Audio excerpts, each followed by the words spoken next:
No pensar que la batalla contra los abusos de un casero las tienes que dar sola.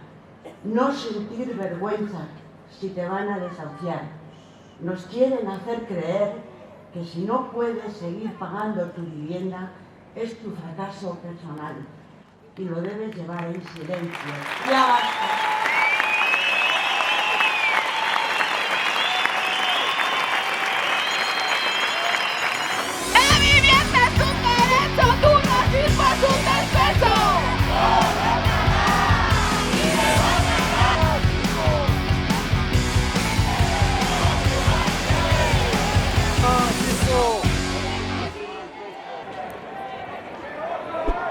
Euskal Herriko etxebizitza sindikatuok etxebizitza eskubidearen aldeko eta negozioaren kontrako manifestazio bat deitu dugu gaur Bilbon.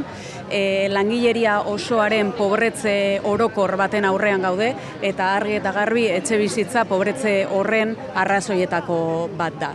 Era berean ikusten dugu zelan gutxi batzuk etxebizitzaren negozioarekin aberazten diren, gero eta tekin gehiago ateratzen dituzten, eta kontraesan hori izan da gaurko manifestazioaren erdigunean jarri nahi izan duguna. Aldarrikatzeko urgentziazkoa dela eta beharrezkoa dela etxebizitzaren negozioarekin bukatzea, benetan etxebizitza eskubide unibertsala izateko eta guztiontzat izan al izateko. Zuen aberastasuna gure miseria! Zuen aberastasuna gure miseria!